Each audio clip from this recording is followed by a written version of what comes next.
우리가 이 땅을 살아가면서 아름다운 모습들을 참 많이 보게 되죠. 봄이면은 꽃이 화사하게 핀 그런 장면도 아름답고, 또 아기의 방긋 웃는 모습도 참 아름답습니다.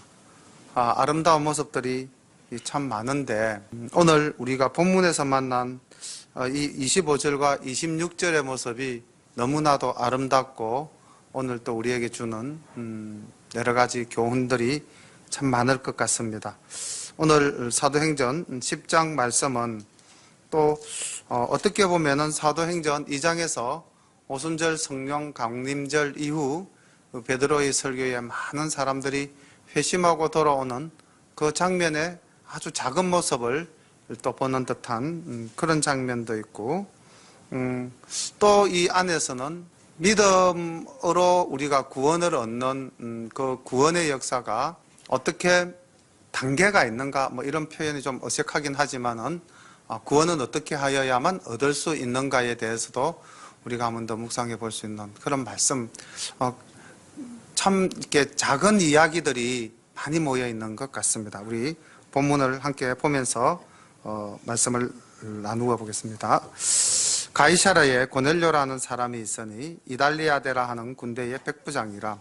그가 경건하여 온 집으로 더불어 하나님을 경외하며 백성을 많이 구제하고 하나님께 항상 기도하더니, 하루는 제9시쯤 되어 환상 중에 밝히 보매 하나님의 사자가 들어와 가로되 고넬료야 하니, 고넬료가 주목하여 보고 두려워 가로되 주여 무슨 일이니까?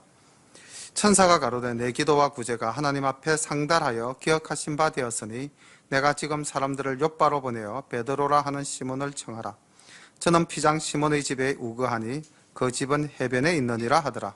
마침 말하던 천사가 떠나매 고넬료가 집안 하인 둘과 종졸 가운데 경건한 사람 하나를 불러 이 일을 다 고하고 욥바로 보내니라. 첫 번째 이야기가 이 고넬료 집안에 있었던 이야기입니다. 오늘 우리가 이 장면에서 만나는 고넬료라는 인물은 어떤 것 같습니까? 오늘날 우리들의 신앙과 우리들의 믿음, 우리들의 삶과 연결시켜 볼 때에 이 고넬료의 믿음이 우리의 삶, 우리의 믿음 행위, 또 우리의 신앙의 정도, 또 어떻게 보면 여기서 하나님의 천사를 만나는 장면까지라고 본다면은 굉장하죠. 그러면은 이 고넬료라 하는 사람이 보니까 2절에 경건하다, 또 자기만이 아니라 온 집으로 더불어 가족 구원까지 이루은 것 같습니다. 온 집으로 하나님을 경외하였다. 그리고 백성을 많이 구제하였다. 그리고 하나님께 항상 기도하였다. 자, 우리 유대인의 3대 덕목이 기도와 구제와 금식이죠. 그러니까 여기 지금 이 고넬료를 보니까 아마 그 이달리아데라 하는 부대의 백부장이라고 하는 것 보니까 이방인입니다. 로마 사람입니다. 그런데 그의 신앙적 행위는 유대교의 아주 독실한 구약시대의 한 인물을 보는 듯한 그런 모습입니다. 자, 그런데 이 고넬료가 구원을 얻을 수 있을까요? 없을까요? 자, 지금 이 장면에서 봤을 때 우리가 이제 구원 문제에 대해서 깊이 한번 생각을 해볼 수 있는 장면입니다.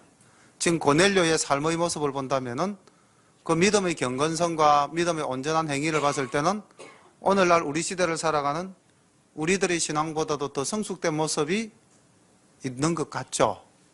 그런데 이 사람에게 구원이 있을까요? 없을까요? 지금 현재 오늘 이 본문 내용을 전체적으로 보면 구원을 이룰 수가 없는 장면입니다. 그래서 우리가 여기서 저도 말씀을 준비하면서 깊이 깨달은 것 중에 하나가 뭐냐면은 우리의 행위로서 구원을 얻을 수가 없다는 것입니다. 지금 여기서 이 장면을 본다면은 고넬료의 행위는 그 신앙적인 행위가 우리보다도 더 월등히 뛰어나다고 생각할 만큼 우수한데도 하나님의 사자가 굳이 나타나서 지금 누구를 청하랬습니까? 베드로를 청하랬어요. 그 베드로를 청하라 한 이유가 뭘까요? 문장 맨 마지막에 가면은 베드로가 이들에게 세례를 줍니다. 그러니까 아직까지 완전한 구원을 얻지 못했다. 다시 말하면 고넬료가 지금 만나지 못한 것이 있는데 그 고넬료가 만나지 못한 것이 뭘까요? 복음입니다. 예수 그리스도를 아직 만나지 못했습니다. 자, 그래서 하나님은 이 고넬료의 의로운 행위를 보시고 이 고넬료를 구원하셔야겠다. 자, 근데 이게 오늘날 우리 관점에서 보면 무슨 이런 일이 왜 특별한 것 같지 않아 보이는데 그 당시로 보면 이건 지금 굉장한 일입니다. 왜 굉장한 일입니까? 이방인 사역이기 때문에. 아직까지 복음이 퍼져나가도 그 복음이 어디까지 퍼져나갔다고 했습니까? 유대와 사마리아까지. 그런데 유대와 사마리아까지 퍼져나가도 거기 흩어져 있는 주로 누구를 중심으로? 유대인들을 중심으로 해서 구원이 이루어졌고, 사실 이 고넬료가 구원을 얻는 장면은 바울 이전의 최초의 모습입니다.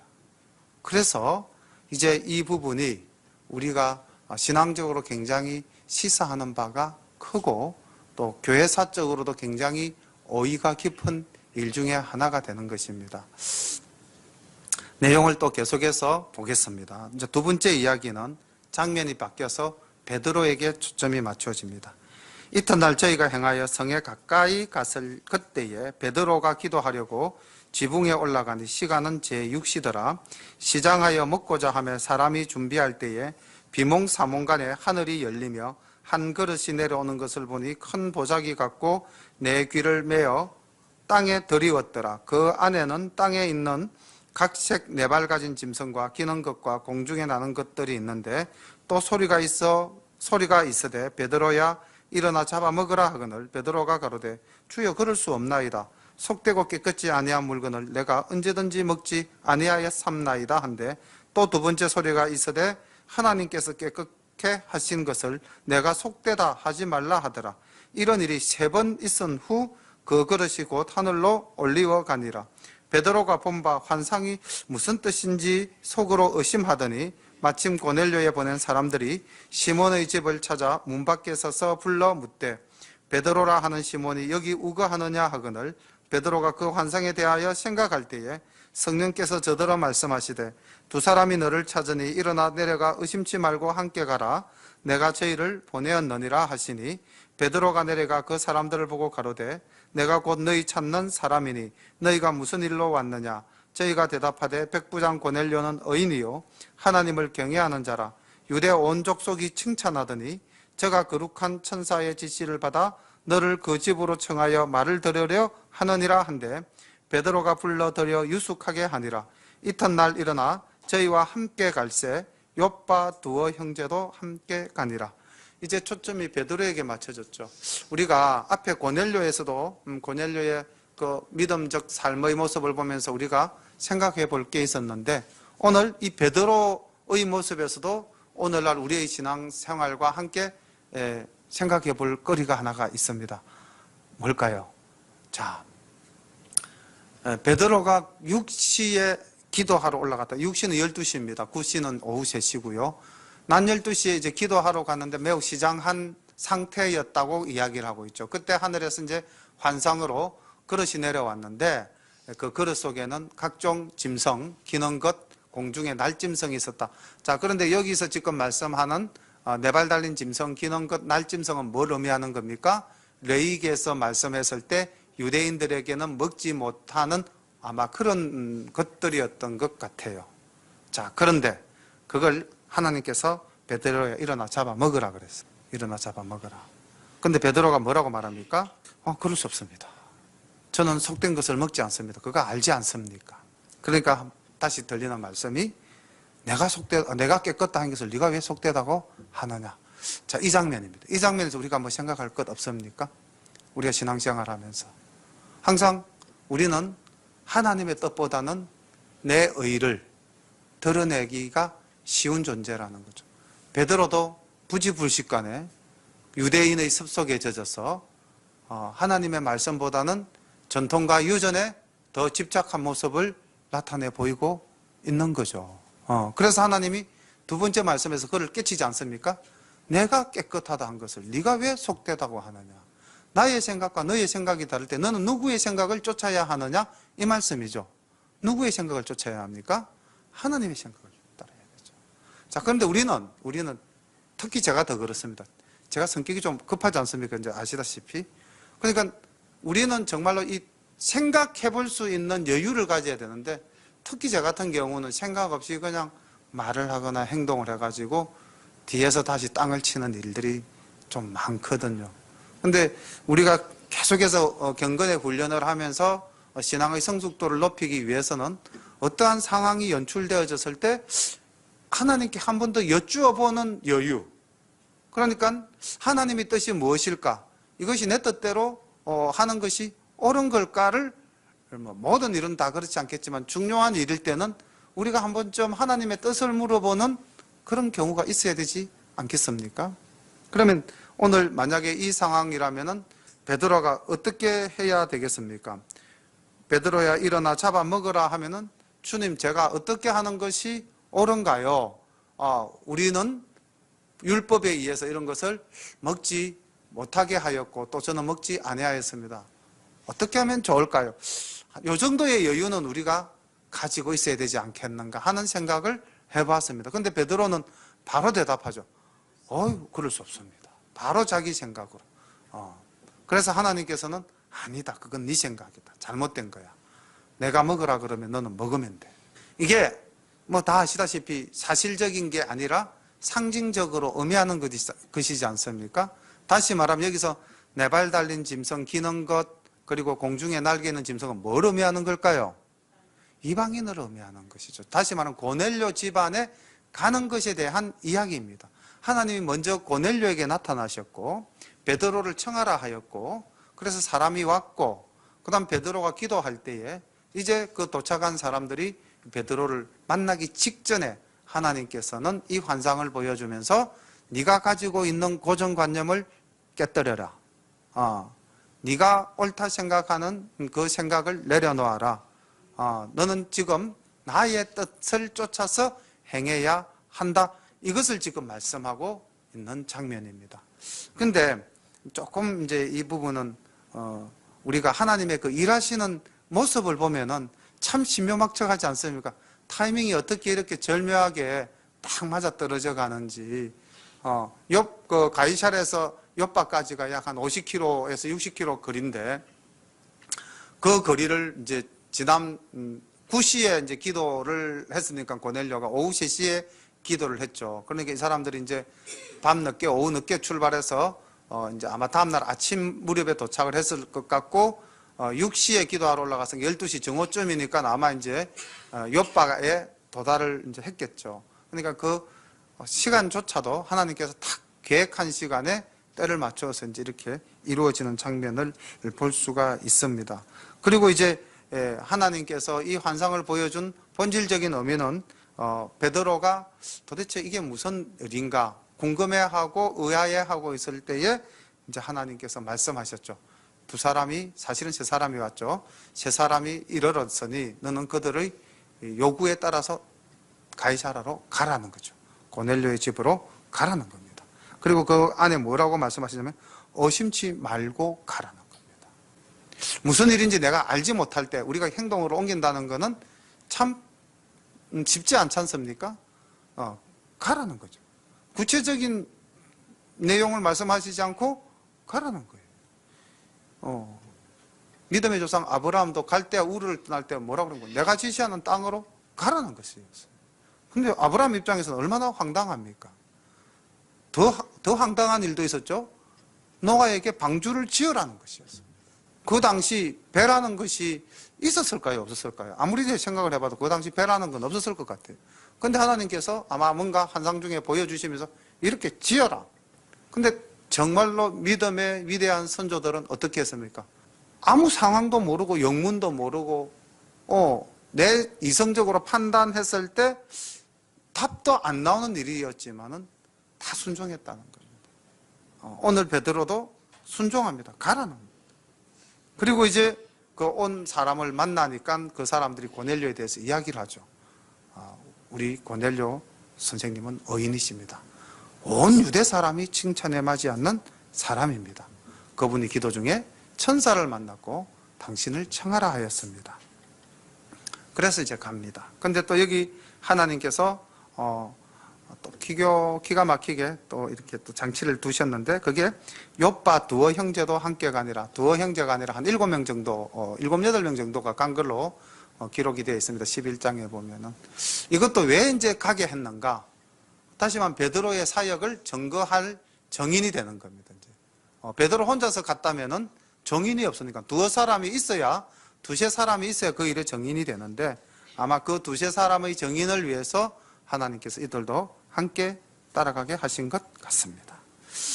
그 다음 이제 세 번째 장면, 두 사람이 이제 만나는 장면으로 갑니다. 24절, 있던 가이사랴에 들어가니 고넬료가 일가와 가까운 친구들을 모아 기다리더니 마침 베드로가 들어올 때에 고넬료가 맞아 발 앞에 엎드려 절하니 베드로가 일어나 이렇게 가로되 일어서라, 나도 사람이라 하고 더불어 말함에 들어가 여러 사람의 모인 것을 보고 이르되 유대인으로서 이방인을 교제하는 것과 가까이 하는 것이 위법인 줄은 너희도 알거니와 하나님께서 내게 지시하사 아무도 속되다 하거나 깨끗지 않다 하지 말라 하시기로 부름을 사양치 아니하고 왔노라. 묻노니 무슨 일로 나를 불렀느뇨? 고넬료가 가로되 나흘 전 이맘때까지 내 집에서 제 구시 기도를 하는데 홀련히 한 사람이 빛난 옷을 입고 내 앞에 서서 말하되 고넬료야, 하나님이 내 기도를 들으시고 내 구제를 기억하셨으니 사람을 요바에 보내어 베드로라 하는 시몬을 청하라.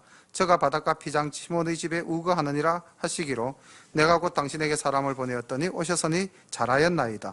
이제 우리는 주께서 당신에게 명하신 것을 듣고자 하여 다 하나님 앞에 있나이다. 아멘. 그 다음에 이제 베드로의 설교인데 여기서 잠시 끊겠습니다. 세상에 아름다운 모습들이 참 많다고 했는데 저는 이 25절과 26절 모습이 너무나 아름답다 라고 생각이 되어졌고, 이 아름다운 모습을 표현할 수 있었던 그 두 사람에게 보석처럼 빛나는 것이 무엇이었던가, 그걸 한번 생각해 보았습니다. 하나가 겸손입니다. 그리고 하나가 성화입니다. 성화. 믿음의 성숙도가 점점 거룩하여져 간다는 것이지요. 자, 한번 생각해 보십시오. 이 장면, 고넬료라고 하는 사람은 가이사랴, 그 당시 총독의 관저가 있었던 곳이고 행정의 수도였습니다. 거기서 로마 본대의 백부장입니다. 최소한의 기족급이죠. 자, 그런데 유대는 자기들의 속주였고 점령지였죠. 그러면은 생각해 보십시오. 상식적으로 고넬료가 베드로에게 발 앞에 엎드려 절했다. 자, 발 앞에 엎드려 절했다라는 것은 최고의 존경이지 않습니까? 상식적으로 이게 가능한 일입니까? 우리가 생각할 때 좀 불가능한 일입니까? 이성적으로 생각해 보면은 상당히 일어나기 어려운 일이지요. 그런데 이게 고넬료의 신앙의 성숙도며 고넬료의 겸손함입니다. 고넬료는 이 상황을 판단함에 있어서 인간적으로 판단했습니까? 아니면 신앙적으로 판단했습니까? 신앙적으로 판단한 거죠. 하나님의 은혜 안에서 판단하고 행동한 것입니다. 우리가 이성적으로 합리적으로 생각한다면은 지금 이 고넬료의 인사는 있을 수가 없죠. 우리가 예수 믿으면서 혹시 내가 여전히 인간적으로 그리고 또 이성적으로 그리고 합리적으로 생각하고 있다면, 그런 관점에서 신앙생활을 한다면 우리 오늘 고넬료를 보면서 다시 한 번 더 생각해 봐야 할 것 같습니다. 고넬료가 지식이 없었겠습니까? 자기의 지위가 없었겠습니까? 명예가 없었겠습니까? 오늘 이 지금 장면이 어떤 장면이었습니까? 가까운 친구와 일가를 다 모아놓은 장면이었습니다. 가까운 친구 중에는 예수 안 믿는 사람도 혹 있었을지도 모르겠다는 생각도 듭니다. 피점령국에 이름도 없는 베드로가 왔는데 백부장인 고넬료가 엎드려 절했다. 얼마나 신앙적으로 아름다운 모습입니까? 얼마나 겸손한 모습입니까? 하나님 앞에 철저히 자기를 낮추는 모습이죠. 이분은 하나님께서 보내신 사람, 하나님께서 청하라 하신 사람. 내가 오늘 우리 모든 사람을 모은 이유가 뭐라고 그랬습니까? 하나님의 말씀을 듣기 위하여 이곳에 모였나이다. 이 사람은 하나님의 말씀을 대언하는 사람, 철저히 믿음 안에서만 판단한 거예요. 우리가 신앙생활하면서 내 이성적으로 또 우리가 이 합리적인 관점에서 판단할 때도 있어야 되겠지만은, 지금과 같은 이 장면은 우리가 신앙생활하면서 참으로 눈여겨보아야 될 장면이 아닌가 싶습니다. 자, 그러면 또 한 사람을 볼까요? 베드로. 베드로가 요파에서 무슨 일을 하였습니까? 우리 지난 시간에 했죠. 죽은 사람을, 다비다야 일어나라, 죽은 사람을 살리지 않았습니까? 8년 된 환자를 일으키지 않았습니까? 베드로가 설교하니까 4,000명, 5,000명들이 모여들지 않았습니까? 회개했죠. 자, 그렇다면은 베드로는 대사도요, 주님의 수제자였고요, 수많은 이적을 지금 일으키고 있습니다. 그렇지 않습니까? 그런데 고넬료가 절을 해요. 그러면은 우리가 베드로가 신앙적으로 성숙되지 못한 사람이라면 자기가 이만큼 능력을 가지고 있고 이만큼 행하였으니 그래, 네가 나를 먹은 절하는 것이 마땅해, 이렇게 생각할 수도 있겠죠. 근데 신앙은 그게 아니라는 거죠. 우리가 아무리 하나님 앞에서 우리가 어떤 역할을 맡았다 할지라도 우리의 존재는 나의 나됨이 아니라 하나님으로 인해서 나된 것 아니겠습니까? 베드로가 우리가 주님을 따라다니면서 3년간 나타내 보였던 그 모습과, 그리고 성령님 강림하신 이후에 베드로의 모습을 볼 때 우리는 충분히 지금 이 모습을 예견할 수 있죠. 당연히 베드로는 고넬료의 손을 잡아 일으키면서 그 인사를 받지 않겠죠. 당연한 겁니다. 신앙의 성숙도가 그만큼 올라가 있는 겁니다. 자, 이거 우리가 당연하다고 생각한다면은 우리의 모습도 당연히 그러해야 되는 것 아닙니까? 근데 우리는 과연 그러한가? 오늘날 교회에서 권사다, 장로다, 만약에 직분을 가지고 있다면은 그 직분을 가지고 정말 모든 사람 앞에 더 철저히 겸손할 수 있는가? 목사님 저도 마찬가지지만은 베드로의 이 모습도 얼마나 아름답습니까? 나도 사람이라. 이게 베드로의 고백입니다. 내가 하나님이 아니라는 거죠. 비슷한 장면이 바울 사도에게도 일어났죠. 많은 사람들이 바울을 신으로 막 섬기고자 할 때 나도 사람이라.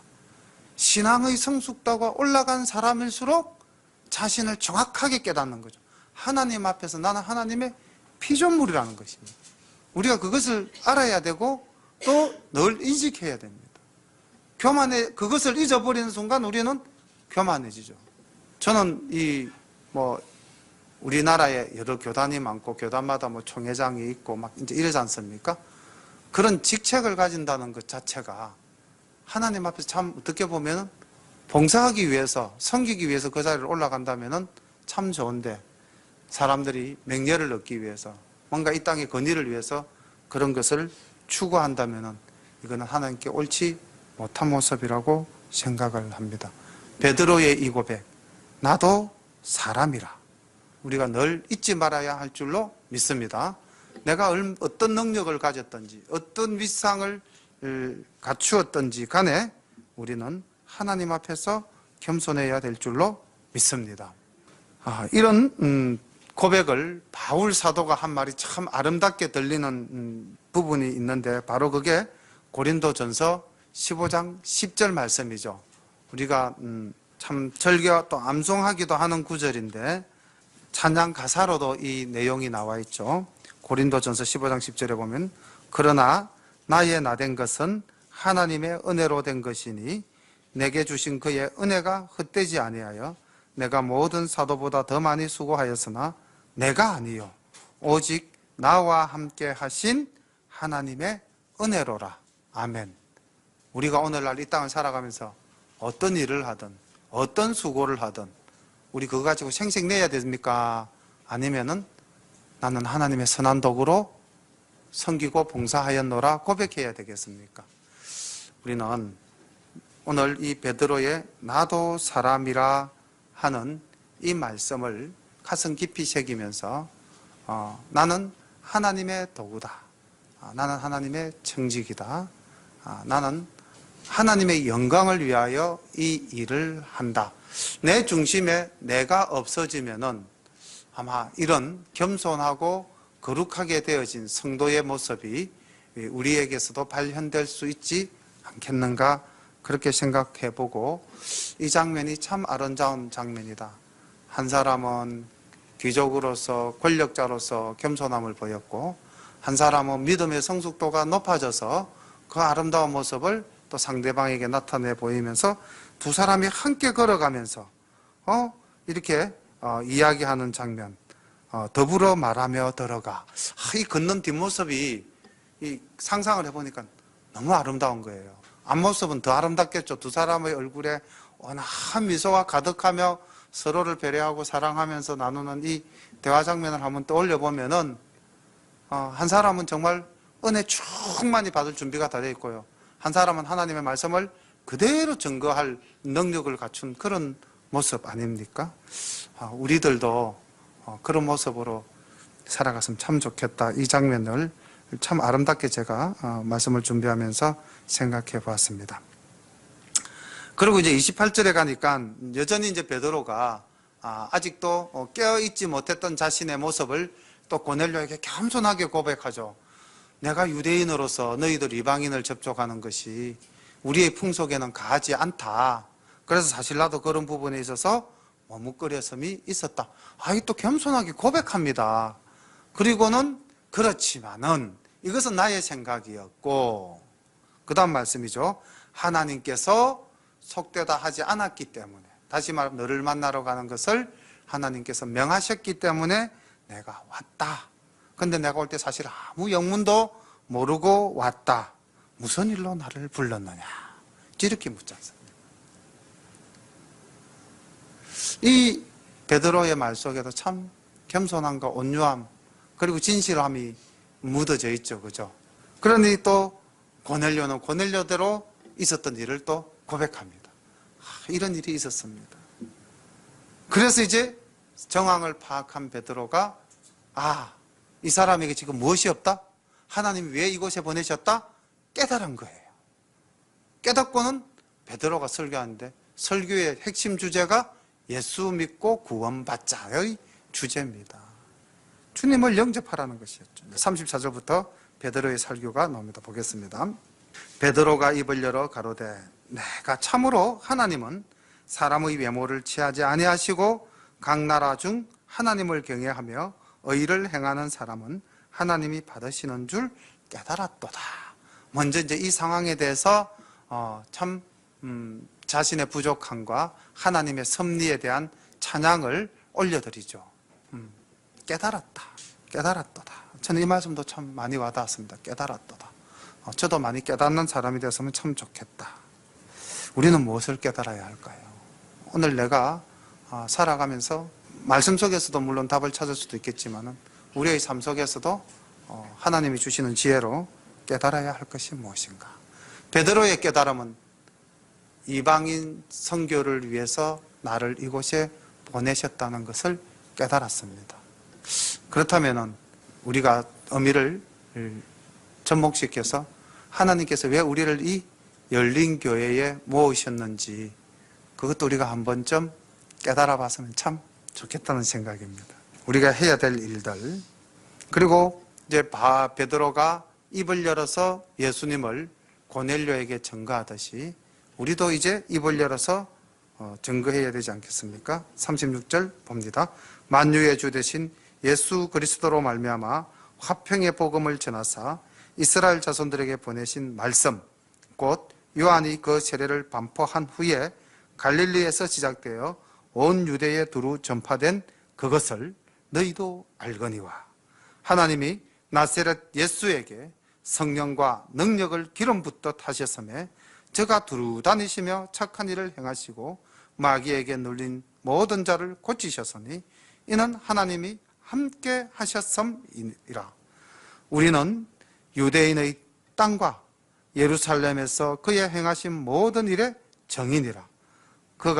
그를 저희가 나무에 달아 죽였으나 하나님이 사흘 만에 다시 살리사 나타내시되 모든 백성에게 하신 것이 아니요 오직 미리 택하신 정인 곧 죽은 자 가운데서 일어나신 후 모시고 음식을 먹은 우리에게 하신 것이라. 우리를 명하사 백성에게 전도하되 하나님이 산자와 죽은 자의 재판장으로 정하신 자가 곧 이 사람인 것을 증거하게 하셨고 저에 대하여 모든 선지자도 증거하되, 같이 읽겠습니다. 저를 믿는 사람들이 다 그 이름으로 힘입어 죄 사함을 받는다 하였느니라. 아멘. 지금 베드로는 예수 그리스도가 이 땅에 메시아로 오셨다는 것, 그 메시아로 오셨다는 것은 세례 요한이 이미 강야에서 증거했고 그 증거하신 바대로 오셨다. 이방인이지만은 유대인들에게 예언되어진 메시아의 오심을 그대로 이야기하고, 오신 그분은 하나님의 능력으로 성령의 역사하심을 베푸셔서 많은 일들을 우리들 눈앞에서 보이셨다. 그리고 그분은 죄 없이 우리의 죄를 대속하기 위해서 죄인을 매달아 죽이는 나무에, 그러니까 이렇게 표현하는 것은 아마 베드로가 이 고넬료라는 인물이 유대의 율법에 능한 자, 나무에 매단 자는 죄 없다 아니하리라, 죄 있는 자는 다 나무에 매단다 하는 율법을 알고 있다고 충분히 인지하였기 때문에 예수 그리스도의 죽음을 나무에 매달아 죽였으나, 즉 죄 없는 이를 죄인으로 매도하여 죽였지만은 그는 사흘 만에 살아나셔서 부활하셔서 우리 앞에 나타나시고, 우리는 바로 그 부활하신 예수 그리스도의 증인이며 그분께서 우리에게 말씀하시기를 땅끝까지 복음을 전파하셨으니 우리는 이 일의 증인이다. 그리고 이제 우리가 구원을 얻는 것은 그를 믿음으로 말미암아 그의 이름으로 죄사함을 받고 영생을 얻게 되며 구원을 얻는다. 구원은 오직 그리스도로 말미암음이다. 이것을 고넬료에게 이야기한 것입니다. 그러니까 고넬료가 듣고 싶은 이야기가 뭐였겠습니까? 하나님께서 사자를 보내셔서 고넬료에게 듣게 하신 이야기가 바로 이 예수 복음이라는 것이죠. 그러니까 베드로에게 하나님이 나타나셔서 나타내 보이신 것이 뭡니까? 이방인에게 복음을 전하라는 거였죠. 오늘날 우리에게 하나님은 뭐라고 말씀하십니까? 이 구암동, 소계동을 품고 이 지역을 위해서 복음을 전거하고 구원 사업을 이루어라는 것이죠. 이것이 오늘 저녁 우리에게 하나님께서 주시는 메시지인 줄로 믿습니다. 놀라운 일이 일어납니다. 44절. 베드로가 이 말할 때에 성령이 말씀 듣는 모든 사람에게 내려오시니, 성령이 말씀 듣는 모든 사람에게 내려오시니, 초유의 사건입니다. 우리가 성령님이 강림하시고 성령님이 역사하신 일이 있었지만은 그거는 전체적으로 누구 앞에서였습니까? 온 유대인 앞이었습니다. 오순절 다락방에 성령이 임하셨을 때에 그 성령을 받은 자는 120문도였죠. 그렇죠? 120명의 사도들이었어요. 근데 오늘 이 자리에 보니까 모든 사람에게. 근데 그 모든 사람은 누구와 누구입니까? 이방인과 유대인이라는 겁니다. 보십시오. 45절. 베드로와 함께 온 할례 받은 신자, 유대인들이죠. 이방인들에게도 성령 부어주심을 인하여 놀라니. 그 다음 그 성령이 내려오셔서 역사하신 것이 뭡니까? 이는 그들이 본 장면입니다. 그들이 본 장면이 뭐냐면 방언을 말하며 하나님 높임을 들음이르라. 자, 이 장면. 이 장면을 베드로는 11장에 예루살렘 교회에 가서 보고하기를 이렇게 보고하고 있습니다. 사도행전 11장 바로 다음 장 15절에 보면은 이제 베드로가 이방인 전도한 것을 예루살렘 교회가 문제를 삼는 거예요. 너 어떻게 그럴 수가 있었지? 이렇게 이방인과 접촉을 하다니 이제 이랬을 때에 지금 베드로가 그 정황을 다 설명하는 장면에서 15절 한번 보십시오. 내가 말을 시작할 때에 성령이 저희에게 임하시기를, 그 다음 말 보십시오. 처음 우리에게 하신 것과 같이 하는지라. 자, 이게 그럼 처음 우리에게 하신 것이 뭐였습니까? 오순절 다락방에서 성령이 내려와서 그 사람들이 뭐로 말했죠? 방언을 말했죠. 그때 그 방언이 뭐였습니까? 각 나라 말로 그때 각 지역에서 온 사람들의 말로 그리스도의 복음을 증거하지 않았습니까? 그리고 하나님을 찬양하지 않았습니까? 마찬가지라는 거죠. 오늘날 성령님이 역사하셔서 방언을 말하였다는데, 이때 이 방언은 지금 이방인들이 쓰는 말은 이방인들의 말이었지 않았겠습니까? 그럼 여기 같이 간 유대인들은 이 사람들이 그 로마어로 말을 만약에 했다면, 라틴어로 말했다면 못 알아들었겠죠. 근데 그때 이들이 무슨 나라 말로 말을 했다는 것입니까? 추론해 보면은 유대인의 말로서 이야기를 했다는 거예요. 들었다는 거죠. 자기가 들어보니까 무슨 말을 하고 있다, 이 사람들이? 하나님을 높이는, 하나님을 찬양하는 말을 하더라는 겁니다. 누구 말로? 저거 말로. 그래서 베드로가 우리가 처음 성령 받았을 때에 동일한 역사가 그 자리에서 나타났다라고 예루살렘 교회에서 증언하고 있는 것이죠. 그러니까 오순절 역사의 좀 축소판이 지금 이 가이사랴 고넬료 집에서 지금 일어나고 있다는 것입니다. 놀라운 일이라는 거죠. 이방인 사역을 위해서 하나님이 이렇게 치밀하게 준비하셨다는 겁니다. 이렇게 하나님께서 능력으로 나타내셨다는 것입니다. 그런데 그 장면 속에 있었던 사람들의 그 믿음과 품성과 그 삶의 모습들을 한번 보십시오. 얼마나 순수하고 아름답고 정결하고 순종하고 겸손하고 하나님의 말씀을 따라 살려고 하는 그런 사람들이었던가. 고넬료와 베드로의 그 아름다운 엎드려 절하는 장면과 이렇게 세우는 장면, 그리고 둘이서 나란히 걸어가면서 이야기하는 모습을 볼 때에 성령님의 역사심이 그 가운데 임했다는 겁니다. 우리가 교회에서 이렇게 아름다운 모습으로 하나님을 믿고 섬겨 나갈 때에 내 생각보다는 하나님의 뜻이 무엇인가를 따르려고 우리가 노력하고 그 안에서 나의 성정을 좀 죽이고 상대를 배려하고 상대를 위할 때에 우리의 그런 풍성한 사랑이 넘칠 때에 하나님께서는 역사하신다는 것입니다. 이에 이제 베드로가 결론 내립니다. 이에 베드로가 가로되 이 사람들이 우리와 같이 성령을 받았으니 누가 능히 물로 세례 줌을 금하리요 하고 명하여 예수 그리스도의 이름으로 세례를 주라 하니라. 저희가 베드로에게 수일 더 유하기를 청하니라. 아멘. 고넬료의 집안에 복음이 들어가고 고넬료 집안이 구원함을 얻는 장면입니다. 오늘 우리는 기독교 사적으로도 굉장히 중요한 장면이었지만은 그 장면 속에 나타난 두 분의 그 아름다운 모습을 보면서 우리 신앙생활에 굉장한 또 도전이 되어지고 또 결단을 할 수 있게끔 하는 그런 모습들 아닙니까?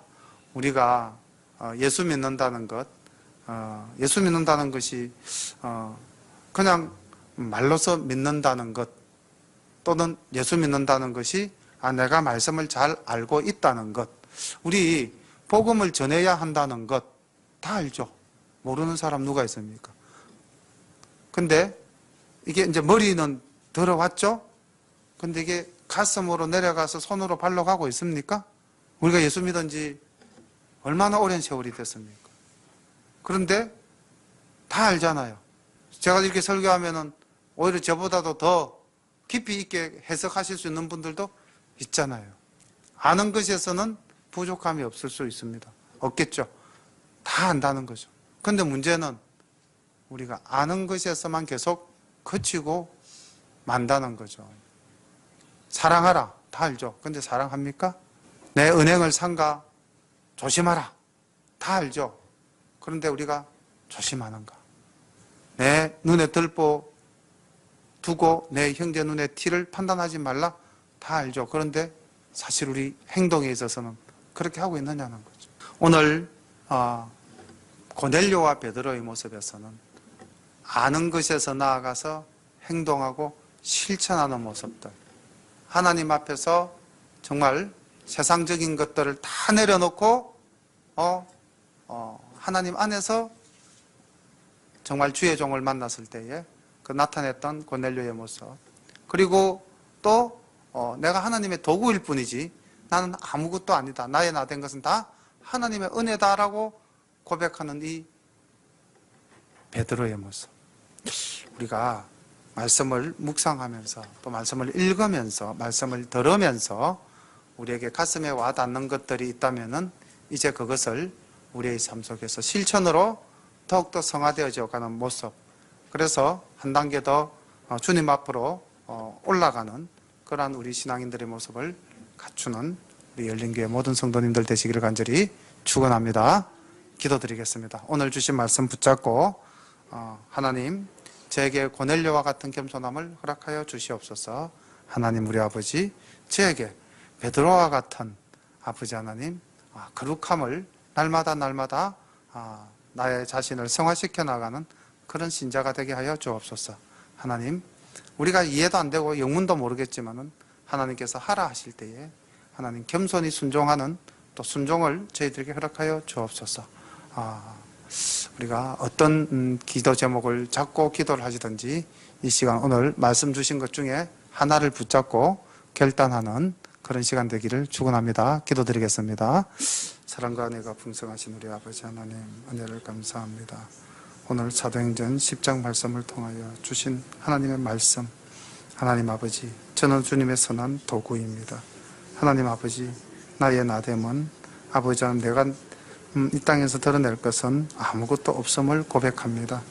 하나님 아버지, 이제 세상적인 모든 것들 다 내려놓게 하여 주시옵시고 오직 겸손하게 주님을 섬기며 오직 겸손하게 주님의 맡기신 일을 감당하는 아버지 하나님, 그러한 아버지의 종이 될 수 있도록 주님 이제는 더욱더 말씀으로 또 하나님 성령님의 역사하심으로 겸손하게 하여 주시옵시고 주님 날마다 성화의 길을 갈 수 있는 아버지 아들이 될 수 있도록 인도해 주시기를 간절히 바라옵고 원합나이다. 이곳 고암동의 열린교회를 세우게 하신 아버지 하나님, 세우게 하신 그 사명을 아버지 그 뜻을 우리가 깨달아 알게 하여 주시고 하나님 아버지 정말로 이 지역에 약한 자를 도우며 아버지 이 지역에 죽어가는 영혼들을 구원하며 하나님 아버지 이 지역에서 하나님의 교회가 더욱더 후떡 솟아서 하나님 많은 사람들에게 그리스도의 빛을 나타내 보이는 빛을 발하는 우리들 모두가 될 수 있도록 아버지 우리 열린교회를 더욱더 성장시켜 주시기를 바라오며 그 길을 또 저희들이 최선을 다하여 달려갈 수 있도록 인도하여 주옵소서. 오늘도 주님께서 은혜로 함께해 주실 줄로 믿사옵고 기도드릴 때마다 예수님의 이름 받들어 감사하며 기도드리옵나이다. 아멘.